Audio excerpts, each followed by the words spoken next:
নমস্কাৰ বন্ধুসকল, Assamese health tips চেনেলটোলৈ আপোনালোকক স্বাগতম জনাইছো। আপুনি আপোনাৰ স্কিনখনৰ কাৰণে সদায় চিন্তিত হৈ আছে নেকি?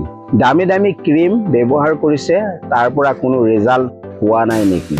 বিউটি পাৰ্লাৰত গৈছে, মেকআপ কৰাইছে, কেইদিনমানৰ পিছত আকৌ সেই একেই চেহেৰা দেখিবলৈ পোৱা গৈছে নেকি? প্ৰিয় বন্ধুসকল, তেনেধৰণৰ সমস্যাত যদি আপুনি দুখী হৈ আছে, আমি ঘৰুৱাভাৱে আমাৰ স্কিনখন উজ্জ্বলাই ৰাখিব পাৰোঁ। আমি যদি কেইটামান বস্তু বিশেষভাৱে প্ৰস্তুত কৰি ঘৰতেই ব্যৱহাৰ কৰোঁ, তেতিয়াহ'লে আমাৰ মুখমণ্ডল বা আমাৰ স্কিনখন একেবাৰে কোমল আৰু চাফা স্কিন গ্ল' কৰি ৰাখিব পাৰোঁ। এইটো কোনো ক্ৰীমৰ দ্বাৰা নহয়, এইটো ঘৰুৱাভাৱে ঘৰতেই থকা দুটামান বস্তুৰ মিশ্ৰণৰ দ্বাৰা আমাৰ স্কিনখন আমি উজ্জ্বল কৰি তুলিব পাৰোঁ। আমি যদি ঘৰুৱাভাৱে আমাৰ স্কিনখন উজ্জ্বল কৰোঁ, তেতিয়াহ'লে এই উজ্জ্বলতা সদায় দিনৰ কাৰণে থাকিব। বাৰে বাৰে বিউটি পাৰ্লাৰত যাবলৈ দৰকাৰ নাই। চৌকা ঘৰতে থকা কেইটামান বস্তুৰ দ্বাৰা আমাৰ স্কিনখন সদায় কাৰণে জিলিকাই ৰাখিব পাৰোঁ। বলক আমি ভিডিঅ'টো আৰম্ভ কৰোঁ। যদি আপুনি চেনেলটো নতুন, তেনেহ'লে ভিডিঅ'টো লাইক এটা কৰি দিব, চেনেলটো ছাবস্ক্ৰাইব কৰি ল'বলৈ নাপাহৰিব। স্কিনৰ প্ৰব্লেমৰ 5টা সমাধান আজিৰ ভিডিঅ'ত পাবলৈ সক্ষম হ'ব। 5টা সমাধানেই অত্যন্ত গুৰুত্বপূৰ্ণ। ইয়াৰে যিকোনো এটা পদ্ধতি ব্যৱহাৰ কৰি ঘৰুৱাভাৱে নিজৰ স্কিনখন একেবাৰে উজ্জ্বলাই ৰাখিবলৈ সক্ষম হ'ব। ইয়াৰে প্ৰথমটো হৈছে এচামুচ মৌজোল, তাত অলপমান হালধি ল'ব লাগিব। মৌজোলৰ লগত হালধি অকণমান লৈ দুইটা বস্তু ভালদৰে মিক্স কৰি যদি আমি আমাৰ মুখমণ্ডলত 10 মিনিটৰ পৰা 15 মিনিট ধৰি আমাৰ মুখমণ্ডলত লগাই ৰাখোঁ, তেতিয়াহ'লে আমাৰ মুখমণ্ডলৰ নেচাৰেল উজ্জ্বলতা আপোনালোকে দেখিবলৈ পাব। স্কিন চাফা হ'ব। পুৱাৰ ভাগত যিহেতু আমাৰ মুখমণ্ডল কোমল হৈ থাকে, সেয়েহে আমি পুৱাৰ ভাগতে এই পদ্ধতিটো যদি ব্যৱহাৰ কৰোঁ, আপুনি ৰ'দত কাম কৰাই হওক, দূৰণি যাত্ৰাৰ ক্ষেত্ৰতে হওক, খুব ৰ'দতো আপোনালোকে ওলাই যদি যায়, কেতিয়াও স্পট দেখিবলৈ পোৱা নাযাব। অৰ্থাৎ স্কিন চাফা হৈ থাকিব। দিনটোৰ কাৰণে মুখমণ্ডলত উজ্জ্বলতা দেখিবলৈ পাব। ইয়াৰ পিছতো হৈছে 2 চামুচ বেচন ল'ব। সেই বেচনখিনি এচামুচ কেঁচা দৈ, আৱা দৈ ল'ব, এচিকুটমান হালধি ল'ব। এই তিনিটা বস্তু ভাল কৰি মিশ্ৰণ কৰি লোৱাৰ পিছত আমাৰ স্কিনত যদি লগাওঁ, যিসকল যুৱক যুৱতী স্কিনখন অইলি হৈ গৈছে, তেলেতীয়া হৈ গৈছে, এই সমস্যাটো তেওঁলোকে চিৰদিনৰ কাৰণে সমাধান লাভ কৰিব। তেওঁলোকে এই মিশ্ৰণটো ব্যৱহাৰ কৰিলে তেওঁলোকৰ অইলি সমস্যা একেবাৰে নাইকিয়া হৈ যাব। ইয়াৰ পিছতো সমস্যা হৈছে যিসকলৰ স্কিন ডেমেজ হৈ গৈছে, অৰ্থাৎ ক'লা স্পট পৰিছে, স্কিনৰ কোষবিলাক মৰি গৈছে, ক'লা দাগ পৰিছে, তেওঁলোকৰ ক্ষেত্ৰত এইটো একেবাৰে উপযোগী। আপোনালোকে যদি অলপমান চাউলৰ গুড়ি ল'ব, তাতেই আধা কাপ আপোনালোকে গাখীৰ, তাতেই এচামুচ মৌজোল মিশ্ৰণ কৰি আপোনালোকৰ মুখমণ্ডলত লগায়, তেতিয়াহ'লে আপোনালোকৰ স্কিনৰ পৰা মৰা কোষসমূহ চাফা হৈ ফ্ৰেছ নেচাৰেলি পলিচ হৈ যাব, যাৰ ফলত আপোনালোকৰ স্কিনৰ পৰা মৰা কোষসমূহ আঁতৰি যাব, ক'লা দাগসমূহ আঁতৰি যাব আৰু আপোনালোকৰ স্কিনখন চাফা হৈ পৰিব। মাত্ৰ কেইটামান দিন আপোনালোকে যদি ব্যৱহাৰ কৰে, আপোনালোকৰ মুখমণ্ডলৰ পৰা ক'লা দাগসমূহ আঁতৰি যাব আৰু আপোনালোকৰ মুখমণ্ডল চাফা উজ্জ্বলতা দেখিবলৈ পাব। ইয়াৰ পিছতো মিশ্ৰণ আপোনালোকে খুব সহজে বনাব পাৰিব।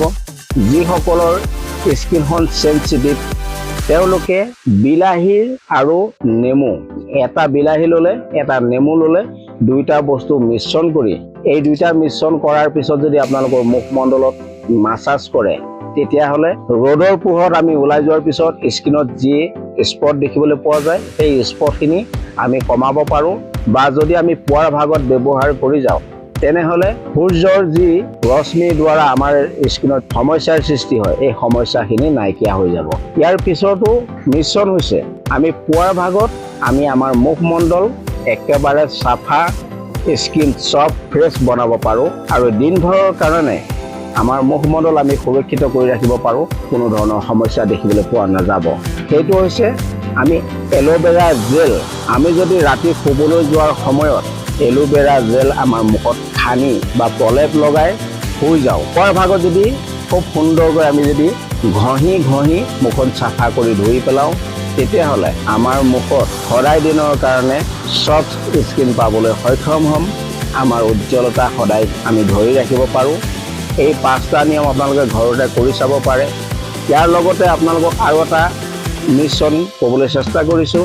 আগৰ দিনৰ মানুহে এনেধৰণৰ পদ্ধতিৰ দ্বাৰা তেওঁলোকে নিজৰ স্কিনসমূহ উজ্জ্বলাই ৰাখিবলৈ সক্ষম হৈছিল। আগৰ দিনৰ মানুহখিনিয়ে কেতিয়াও কেমিকেল ব্যৱহাৰ কৰা নাছিল, প্ৰডাক্ট ব্যৱহাৰ কৰা নাছিল। তেওঁলোকৰ মুখমণ্ডলত কেঁচা গাখীৰে মুখখন মাছাজ কৰিছিল, চাউলৰ গুড়িৰ দ্বাৰা মুখখন চাফা কৰিছিল, কেঁচা হালধি ব্যৱহাৰ কৰিছিল, লগতে গোলাপ জলৰ দ্বাৰাও তেওঁলোকে নিজৰ মুখমণ্ডলৰ উজ্জ্বলতা জিলিকাই ৰাখিবলৈ সক্ষম হৈছিল।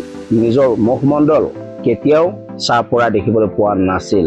এইখিনিৰ দ্বাৰা তেওঁলোকে নিজৰ মুখমণ্ডলক উজ্জ্বলাই ৰাখিবলৈ সক্ষম হৈছিল। তেওঁলোকৰ সেই সৌন্দৰ্যতা দীৰ্ঘস্থায়ী আছিল। আমি আমাৰ স্কিনখন বাহিৰৰ পৰা প্ৰটেক্ট কৰাৰ লগতে ভিতৰৰ পৰাও আমি সদায় নিজৰ দেহাটোৰ ভিতৰৰ পৰাও আমি উৰ্জাবান হৈ থাকিলে আমাৰ স্কিন সদায় গ্ল' হৈ থাকিব, সফ্ট স্কিন দেখিবলৈ পোৱা যায়। সেয়েহে আমি পৰাপক্ষত পানী যথেষ্ট পৰিমাণে খাবলৈ চেষ্টা কৰিব লাগে। 2.5 লিটাৰৰ পৰা 3 লিটাৰ পানী খাবলৈ চেষ্টা কৰিব লাগে। ৰাতিপুৱা উঠি খুব সুন্দৰকৈ মুখমণ্ডল চাফ চিকুণ কৰিব লাগে। গৰম পানী ব্যৱহাৰ নকৰি ঠাণ্ডা পানীৰ দ্বাৰা আমি যদি আমাৰ মুখমণ্ডল চাফ চিকুণ কৰোঁ, সমস্যা যথেষ্ট পৰিমাণে কমি যায়। ভালকৈ টোপনি মাৰিব লাগে, স্বাস্থ্যকৰ আহাৰ গ্ৰহণ কৰিব লাগে। এইখিনি যদি আমি অভ্যাস লগত ৰাখোঁ, তেতিয়াহ'লে আমাৰ মুখমণ্ডলৰ যি সমস্যা, যিখিনি স্পট পৰা বা যিখিনি স্পট আমি কোনো কেমিকেল বা মেডিচিনৰ দ্বাৰা শেষ কৰিব নোৱাৰোঁ, এনেধৰণৰ সমস্যাখিনি আমি মাত্ৰ এসপ্তাহৰ ভিতৰতেই সফলতা পাবলৈ সক্ষম হয়। এয়া আমাৰ কোনো ধৰণৰ মেজিক নহয়, এইখিনি আমি ঘৰতেই কৰিব পৰা কেইটামান উপায়। আপোনালোকে প্ৰত্যেক দিনে পুৱা গৰম পানী আৰু নেমুৰ ৰস ডেটল ৱাটাৰ মিক্সন কৰি স্কিনত লগাই এনে কৰিলেও আমি আমাৰ বডিটো সুন্দৰভাৱে জিলিকাই ৰাখিব পাৰোঁ। মনত ৰাখিব, বিউটিফুল স্কিন একেদিনতে নাহে। ক্ৰমান্বয়ে এদিনৰ পৰা এদিন আমি যদি এই পদ্ধতিৰে আমি প্ৰত্যেক দিনে চেষ্টা অব্যাহত ৰাখোঁ, তেতিয়াহ'লে আমাৰ আচল উজ্জ্বলতাৰ যি চিক্ৰেট সেইটো ওলাই পৰিব। নিজেই নিজক ভাল পাব লাগিব, স্বাস্থ্যৰ প্ৰতি খ্যাল ৰাখিব লাগিব। নেচাৰেলি আমি কেয়াৰ নকৰিলে আমাৰ স্কিন ডেমেজ হৈ গৈ থাকিব। গতিকে আমি আমাৰ বডিটোৰ কাৰণে সদায় দিনটোৰ ভিতৰত 5 মিনিট সময় উলিয়াই আমাৰ বডিটোৰ কাৰণে আমি যদি চেষ্টা ৰাখোঁ, আমি স্বাস্থ্যৱান এখন স্কিন পাবলৈ সক্ষম হ'ম। যদি ভিডিঅ'টো ভাল লাগিছে লাইক কৰি দিব, চেনেলটো ছাবস্ক্ৰাইব কৰি ল'ব, আৰু আপোনালোকে আপোনালোকৰ কমেণ্টত আপোনালোকৰ মনৰ ভাৱ প্ৰকাশ কৰিবলৈ নাপাহৰিব। এনেধৰণৰ টিপছসমূহ পাবৰ কাৰণে আপোনালোকে এই চেনেলটোৰ লগত জড়িত হৈ থাকিব। আপোনালোকে আপোনালোকৰ বন্ধুবৰ্গৰ মাজত ভিডিঅ'টো শ্বেয়াৰ কৰিব। আপোনালোকে ইয়াৰে যিকোনো এটা পদ্ধতি ব্যৱহাৰ কৰি ঘৰুৱাভাৱে নিজৰ স্কিনখন উজ্জ্বলাই ৰাখিব বুলি আশা কৰি আজিলৈ ধন্যবাদ।